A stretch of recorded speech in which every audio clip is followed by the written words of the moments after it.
malam, Sugeng Dalu buat semua derek-derek dan kawan-kawan semuanya.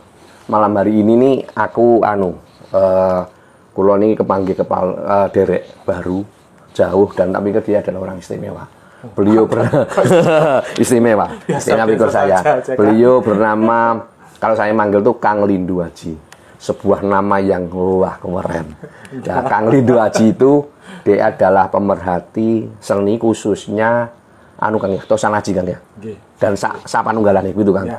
Tosan Aji dan budaya juga. Dan budaya Kang Ono Kang ya. Lah, aku sempat ngerti panjenengan itu pertama kali itu pas acara pameran keris di Mojokerto Kang. Di Trawulan itu Kang. Iki terusan ketemu di teman itu ya, blog teman itu. Ngoten. Lah terusan saat ini saya itu kepanggil jenengan dan aku merasa beruntung Kang. Kula sing beruntung. Tersebut. Ya muga-muga iso dadi kekancanan seduluran sing manfaat Kang ya nggih. Amin. Manfaat. Ya, salah satunya tuh saya tertarik para panjenengan itu artinya jenengan kalih kula nggih momong umur yo usia yo ora adoh. Tapi kok jenengan kuwi duwe kesenangan, punya apa boleh jenenge?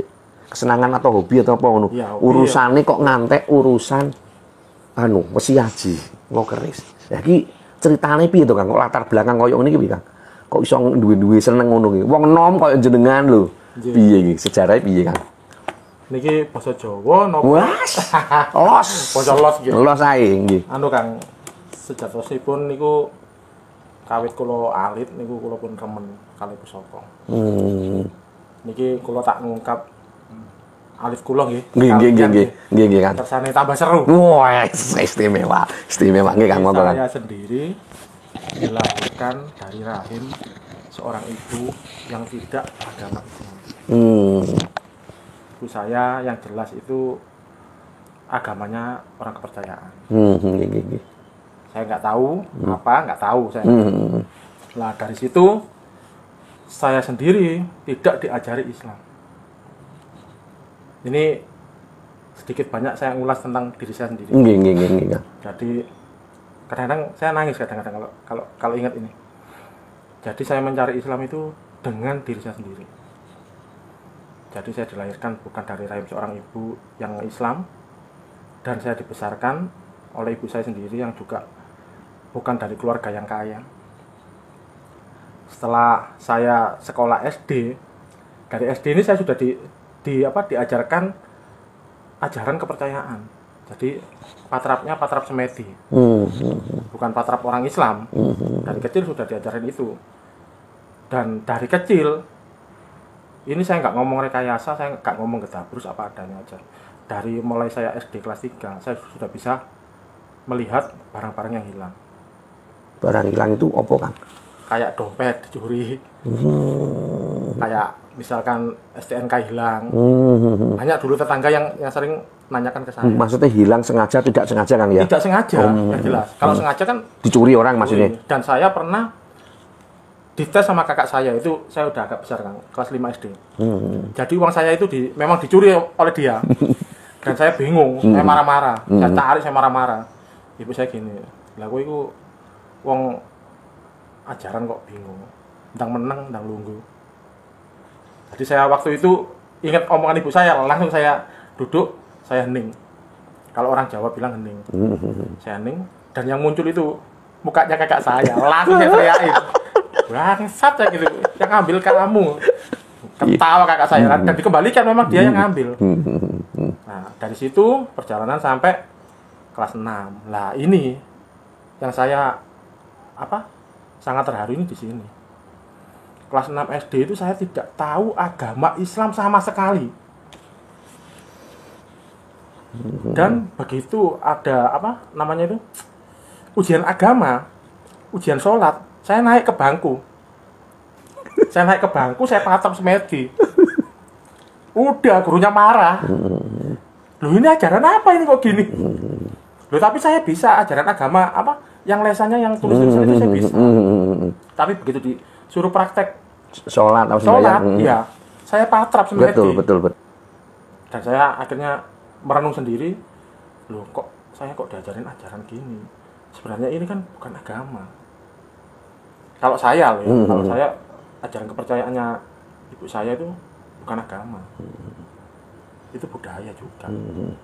tapi kok saya diajarin gini kan nggak ada di sekolah waktu itu kan orangnya saya anak SD masih polos lah. Ya. Pada waktu itu juga Kang, kondisinya itu namanya pemeluk agama selain yang diakui oleh pemerintah itu memang penetrasinya besar. Iya. Otomatis secara psikologis jenengan memang tertekan. Iya. Weh. Habis itu saya cari guru agama sendiri.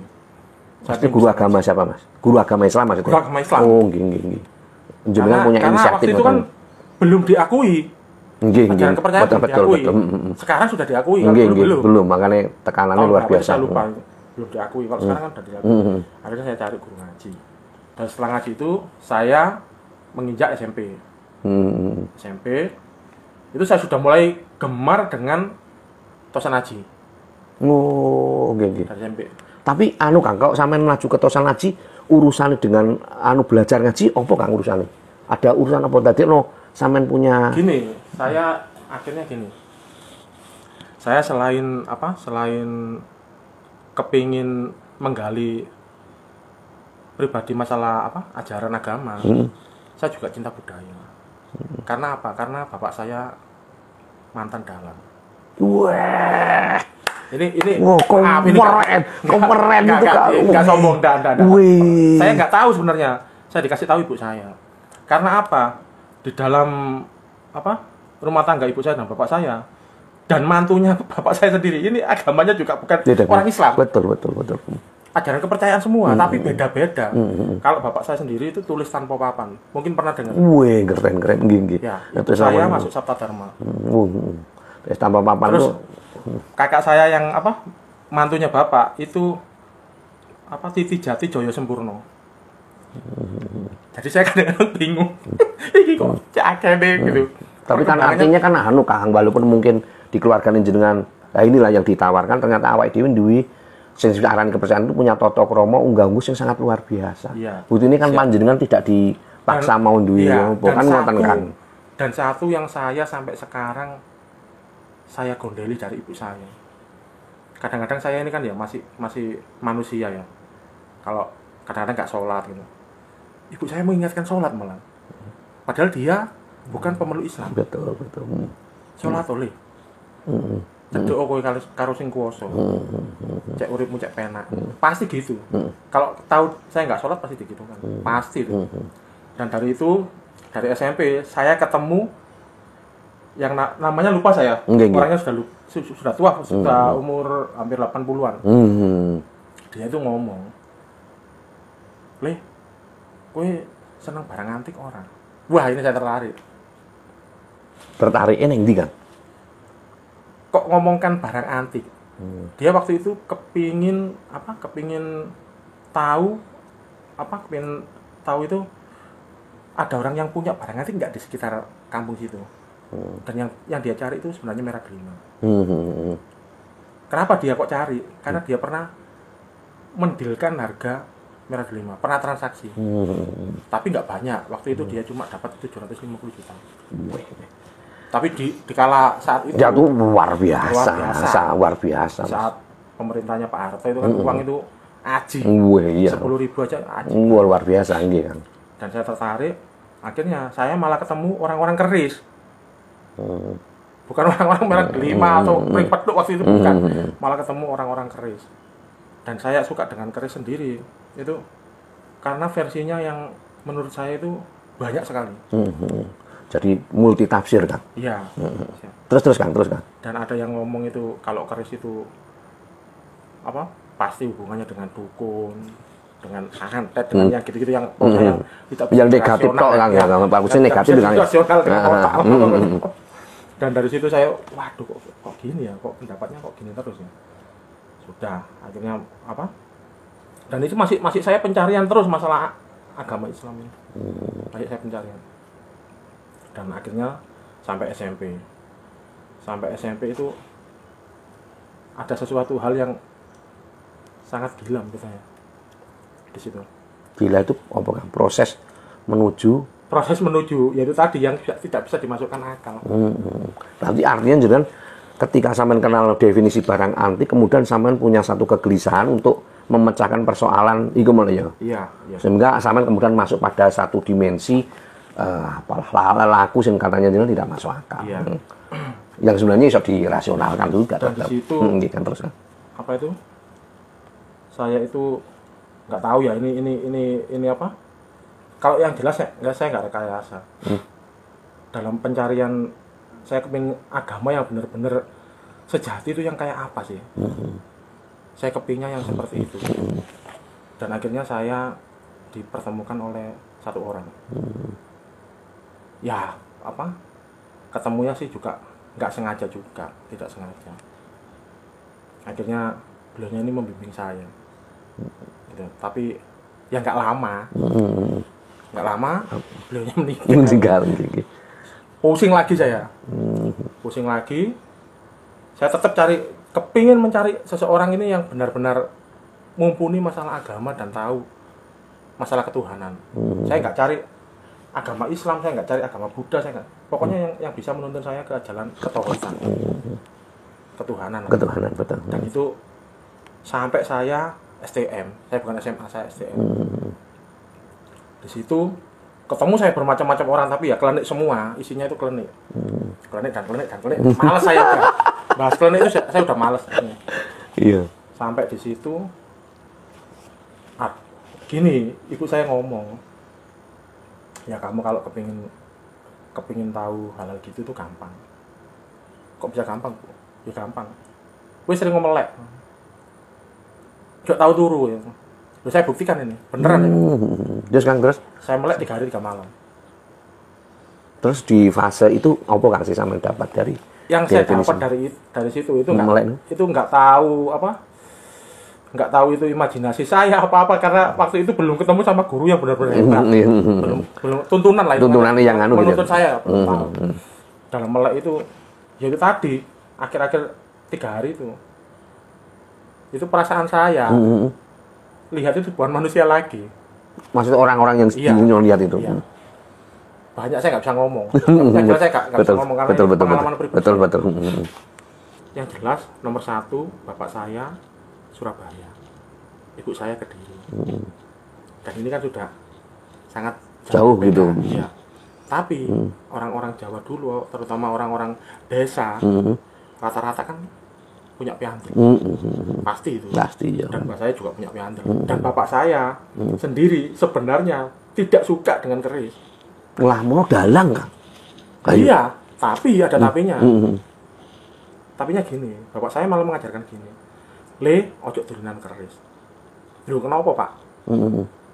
Keris iku ono roe, ono yonine, ono barane. Iku sebenarnya ini apa? Jalurnya bapak saya, pengetahuan bapak saya. Nek bangsa-bangsa ngono iku sakjane tumrape ora manggon nang keris. Kudune kuwi diruwat, digolek nonggon sing sempurna. Oh iya betul. Ya beneran. Ini kalau sudah begini, ini benar apa tidak terserah. Tapi kalau saya 100% benar. Kalau mau mengungkap hal gaib, kan gitu. Bapak saya ada pohon, ada gitunya kalau bisa diruat. Dicarikan tempat yang tidak bersentuhan dengan manusia agar tidak mengganggu. Namanya kalau orang Jawa diruat. Betul. Nah itu istimewanya bapak saya sebelum meninggal. Itu luar biasa.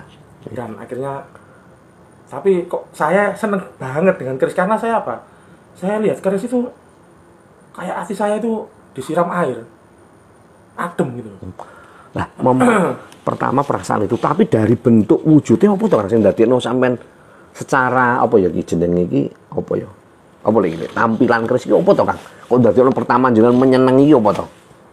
Gini, ada apanya? Selain lekuannya, apa-apa. Selain apa? Keindahan.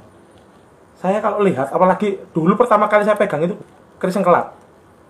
Dan itu diberi teman saya, rumahnya asrama Gresik Brimob ini. Jalan Sedayu. Diberi saya memang.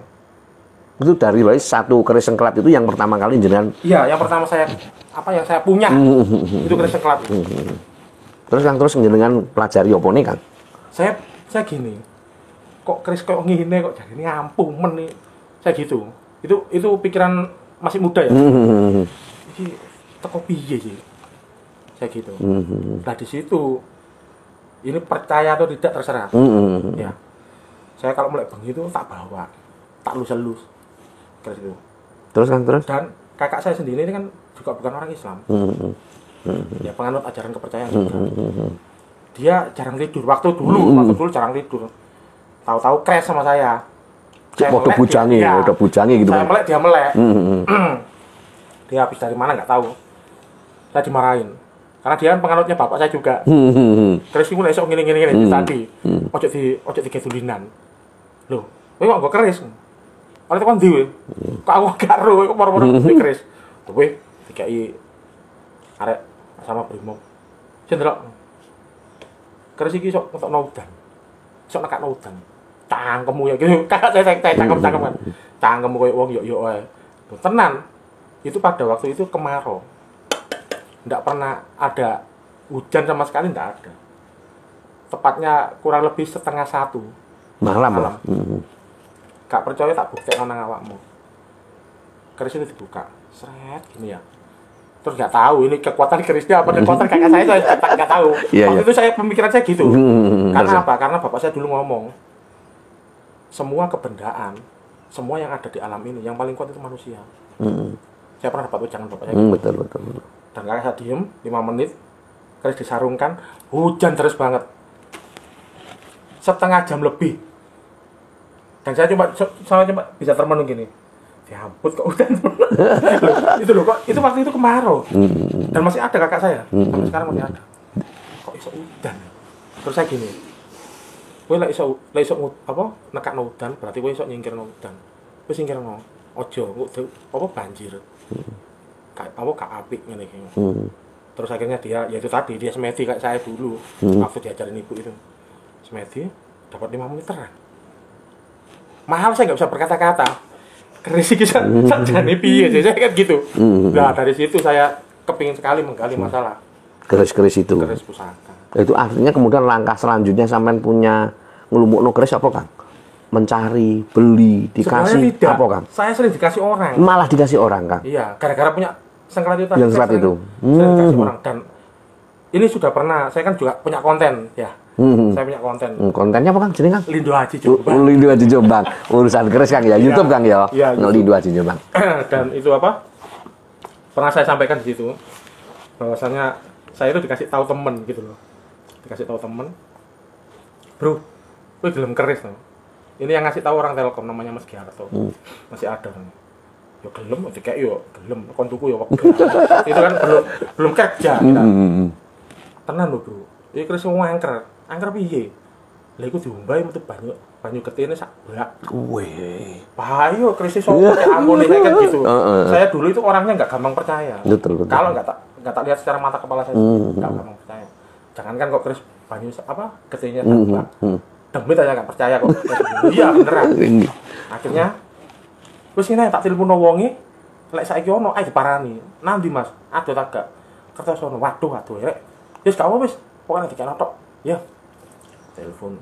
Kebetulan ada namanya Pak almarhum Pak Agus. Yang punya itu ya baik. Ternyata mbahnya dulu itu bekas Demang. Orang kaya lah pokoknya, punya dokar, punya zaman dulu kan. Weh, istimewa itu kan. Dan dekat rumahnya Pak Harmoko itu. Kertosono dekat rumahnya Pak Harmoko. Ke sana ngobrol panjang lebar. Lu Mas, berani beneran Pak pegang keris? Ya berani Pak. Kerisnya apa, Kang? Ternyata ketika sama kerisnya apa? Semar Kuncung. Lah, Semar Kuncung sendiri kalau untuk saat ini ya kan ini masih jadi perdebatan. Perdebatannya yang ndi, Kang? Ada yang mengatakan apa pakemnya tidak ada yang mengatakan pakemnya ada. Untuk saat ini. Oh, masih gitu ya ono perdebatan antara pakemnya ono atau enggak ono. Ya, nek menurut jenengan piye, Kang? Piye, Kang? Ketika itu? Ya gini, kadang-kadang kalau menurut saya sih ada, Semar itu ada. Tapi kan sekarang kan banyak repro. Sehingga mengkaburkan itu wakil aslinya. Ya. Dan begitu saya lihat barangnya, wala Pak, barang ini cek ampumen, iso metok gede sak bang. Tenan Mas. Saya nggak gampang percaya. Terus. Ya udah Pak, tak ambilnya, tak rawatnya. Ya Mas nggak apa-apa sama rawat. Nah, waktu itu mereka ngomong-ngomong, saya keluar. Saya nggak gampang percaya orangnya. Saya keluar dari ini tadi, saya ngomong mau beli, saya dulu ya perokok juga. Saya beli rokok, saya tanya, Bu, benar tak di sini ada keris yang bisa Keluarkan darah. dicuci ngeluarkan darah? Iya mas, itu kerisnya Pak Demang, tinggalannya Pak Demang. Kayak gitu. Kan berarti sudah menyingkap misteri beneran apa enggak? Sampai sekitarnya juga Ya. mengetahui ya. Dan akhirnya saya terima. Tapi ada lucunya. Jadi waktu itu saya sering dikasih orang sampai kumpul itu 20 biji ya. Setelah nerima Semar Kuncung itu Ya. kan. Setelah Sebenarnya- Semar Kuncung Ya. itu makin dikasih banyak orang. Makin dikasih banyak orang. Tak lumpukno. Dan saya kan ya jiwa kolektor saya keluar. Oh, tapi pertama memang belum ada kan. Ya, Itu belum sebagai ada. koleksi Tapi pribadi. setelah itu saya tidak jual. Yang itu ya Kang Ya. ya. Karena itu ya itu tadi karena masih dalam pembahasan saya masalah hujan tadi. Nggak saya jual. Yang 20 ini sama sebenarnya saya jual. Nah kebetulan saya punya kenalan itu ya kolektor juga gitu loh, ke rumah. Ya wes sampean tuku. Tak tuku piro? Saya kelasmu. Zaman dulu kan saya kan nggak tahu keris harganya berapa kan nggak bisa menghargai saya. Akhirnya, ya wes bro tak tuku nih. Bro tak kei bonus kayak gitu. PN tok. Mo. Keris tuwek gitu. Lah. Bonus kok gak gelem. Mo. Iki keris tuwek, Bro. Nah, terus Kang, jenengan mulai pertama ngoleksi. Ya. Terusan tiba-tiba sampean punya pikiran, ya aku tak sekalian iki dadi barang sing iso dijual belikan. Itu tahun piro, Kang? Mulainya itu kira-kira benar. Saya nikah 2008. Sebelum 2008. 2008. Ya. Terus kok dengan punya pikiran, ki koleksiku wis akeh. Wis akeh itu berapa, Kang? Terusan tiba-tiba kok didol. Belum banyak. Belum banyak tapi sampean udah punya inisiatif Iya, gitu. cuma kalau dihitung, saya mulainya sebelum 2008, berarti kan 10 sampai 12 13 tahun. Gitu Nah, itu anggap. Pernah ada orang yang beli ke saya itu 60 biji. Untuk saya 70 biji yang saya bicarakan tadi. 70 biji itu udah berapa? Terus belum yang tiap hari saya jual. Itu kalau kurang lebihnya ya 750 1000 pusaka sudah ada yang saya jual. Tapi waktu itu harganya masih belum seperti sekarang. Maksudnya harga pasaran umum ya, Kang ya. Karena gini, karena dulu kan orang menghargai sebuah pusaka itu kan hanya dari mistisnya, dari gininya, tidak menghargai empunya gitu. Tapi kalau sekarang ya orang-orang itu lebih bagus. Tapi artinya kan tiba dulu sama dengan orang dulu bahwa kesadaran jenengan bahwa biyen tuh ngedol keris ya masih begitu. Ya. Saat ini kan jenengan pada fasenya tuh ora iso rek ngedol keris iki kudu. Iya, ada pakemnya. Estetikanya sampai gitu kan ya, ngantek gitu Pak. Iya. Iya. Jadi kita lihat itu bukan dari kerisnya aja, sebenarnya dari sejarahnya, dari seni tempanya, juga dari materialnya. Tapi nek menurut jenengan sekarang jenengan kan jadi kolektor jadi artinya. Kolektor, ya. Nah, kolektor gitu ya jenengan ya. Tapi jenengan ya artinya bisnis keris ini menurut jenengan piye to, Kan? Gak apa-apa kan? Tidak ada masalah sebenarnya. Karena gini, karena ya ini personal saya aja. Nggak bisa ditiru ya. Iya. Nggak bisa ditiru. Karena gini, saya sering menyampaikan ini ke YouTube, saya juga sering menyampaikan. Bahasanya ada orang yang ngomong keris kok dol. Ini koplak kok piye? Sing koplak sampean saya bilang. Loh, kok bisa gitu? Ya iya. Lah kalau zaman dulu seorang raja pesan keris ke seorang empu. Apa empu ini nggak butuh makan? Dan apa seorang empu ini nggak punya pegawai, nggak punya cantrik yang untuk menempa, yang untuk malu kayak gitu beratnya itu nggak bisa 1-2 hari, seminggu sampai sebulan 2 bulan nggak bisa. Nah terus apa nggak makan? Yang pasti kan kita tidak tahu nanti dikasih tanah perdikan atau dikasih itu kan sama dengan jual beli, cuma apa? Bukan yang kayak sekarang dengan uang gitu. Ya mungkin dulu dengan emas, dengan malah lebih mahal dulu aslinya. Lebih mahal dulu. Orang sekarang karek enake gitu. Karek enake tok wis gitu. Tinggal bayar 10 juta, 20 juta, 150 juta udah beres. Kalau dulu nunggu pusaka itu nggak bisa. Nggak bisa. Sampai apa? Kenarok juga kerisnya nggak jadi-jadi sampai marah. Itu juga bukan kesalahan Kenarok sebenarnya. Empunya juga salah. Karena janjinya sudah tidak tepat. Karena apa? Empunya juga nggak salah sebenarnya. Tahu. Ini mau dibuat apa sama Kenarok tahu. Mau diulur-ulur ya, kan. iya diulur-ulur. Karena kita sama-sama salah. Sedangkan Kenarok menagih janjinya si empu tadi. Nah, seperti itu kan. Jadi kan artinya Kang, ketika ini transaksi keris ini kan bukan sekedar hasil hasil kerajinan biasa gitu kan. Nah, jadi artinya sampean apa tidak punya pandangan bahwa keris ini nek istimewa gitu, punya nilai istimewa kok jatuh kepada orang kaya tok ngono enggak kan?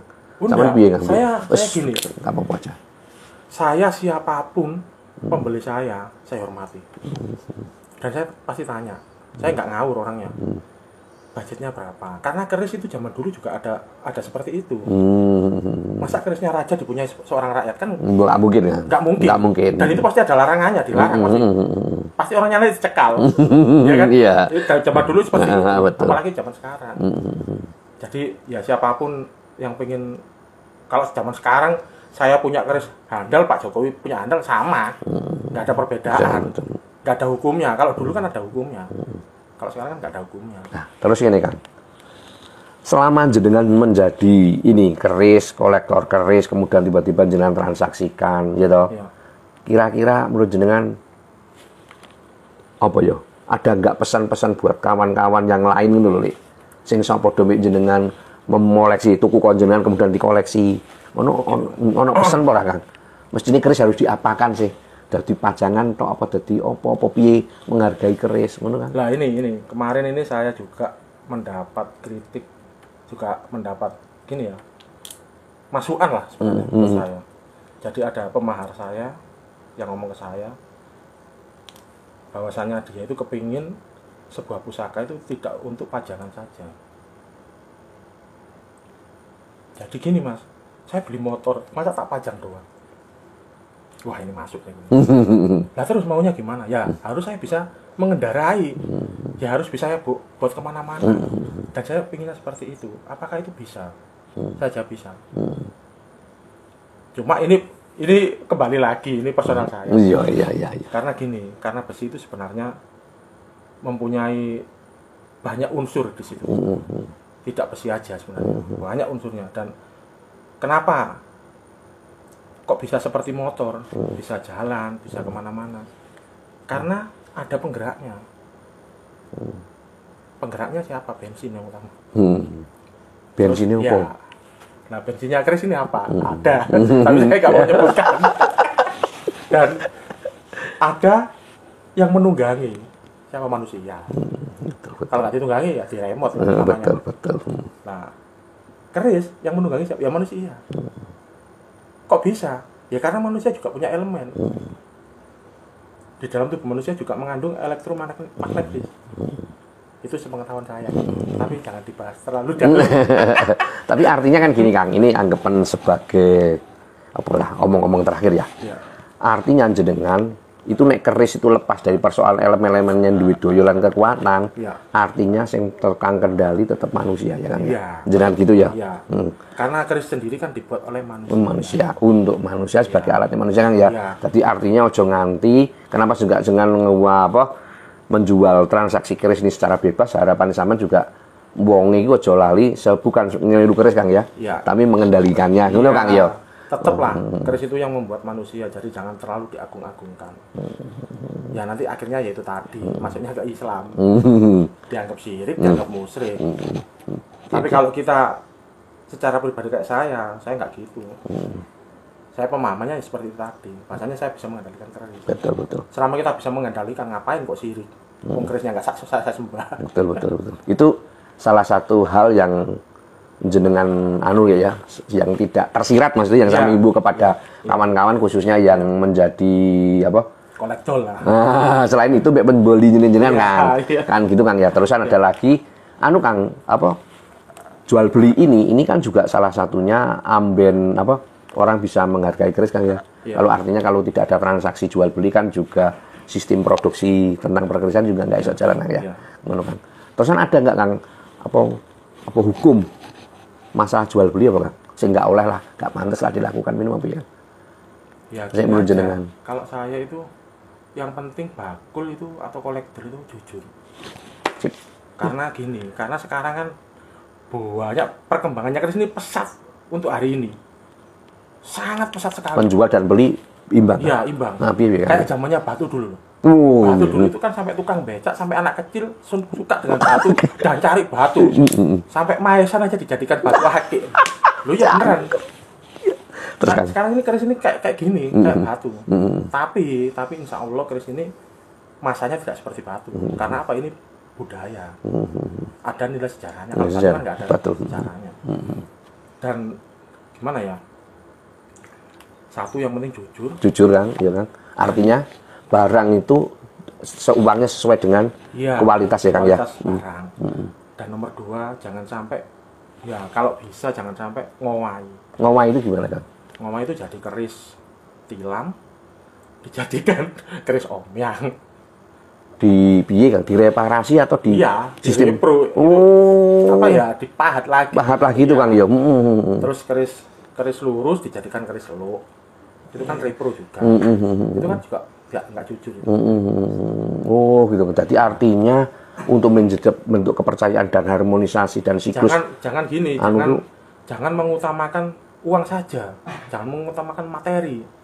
Karena apa? Kalau keris lurus harganya murah, nanti kalau keris seluk harganya mahal. Jangan. Kalau saya sendiri kolektor atau saya penjual, saya mengutamakan pelanggan saya.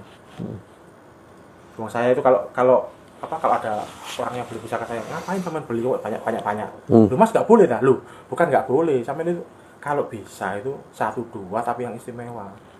Nggak perlu keris itu banyak-banyak, kecuali sampean orang kaya. Aku seneng aja Mas. Lu siapa penjual nggak seneng kerisnya laku. Tapi kan jangan begitu. Tapi artinya berarti Kang ya, jenengan tuh memberi salah satunya, orang mau beli jenengan telah memberi satu penjelasan atau sesuatu hal tentang keris itu Kang ya, mereview keris itu sehingga pembeli mengko tidak kecewa Kang ya. Tidak terjadi apalah mis benjolan sementing payu mboten Kang ya. Oke, berarti nomor 1 pancen barang ini kudu dijual oleh orang yang jujur Kang ya. Oke Kang. Melalui konten ada lagi Kang yang bisa disampaikan kepada para pembeli dan penjual kan seperti jenengan?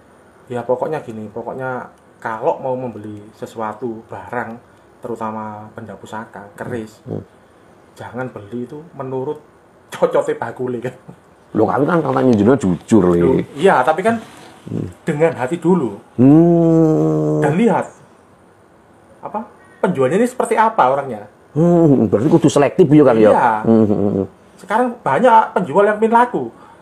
Gimana penjual nggak pin laku? Dia juga pingin makan. Tapi juga banyak penjual yang kurang ajar.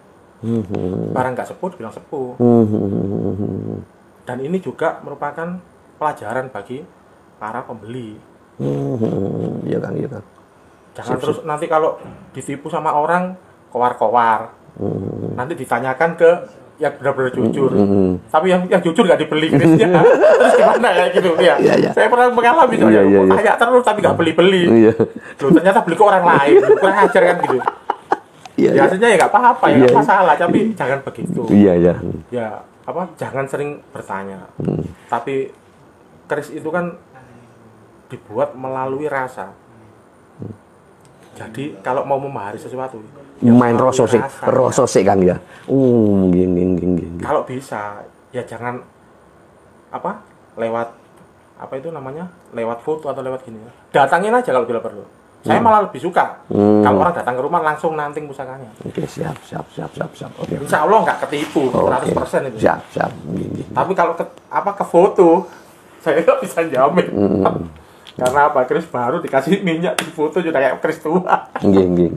Itu saran saya buat pembeli dan penjual. Kalau memang pembelinya itu kepin nggak ketipu, ya transaksi langsung. Dan kalau penjualnya jujur, ya dengan ikhlas. Ayo kita ketemu. Udah tanting aja, ngomong aja. Jangan pernah punya pemikiran nanti kerisku nggak laku, nggak ada. Karena proses transaksi ini membawa cerita sendiri Kang ya. Ngono Kang. Oke. Mungkin Kang, sepertinya ngoten nanti kalau ada nanti mengenai kurang lebih iso dilanjut media omongan. Terus aku matur suwun atas waktunya. Kurang lebih ngono Kang yo, nek ono salah seputar. Minta maaf kalau ada kata-kata saya yang salah. dalam channel sampean. Nggih, matur suwun. Nah, saya seneng lah ini iso dokumentasi panjenengan. Untuk itu sekali lagi kula matur suwun Kang. Sugeng dalu, matur suwun. Rahayu Kang. Nggih, pangestu.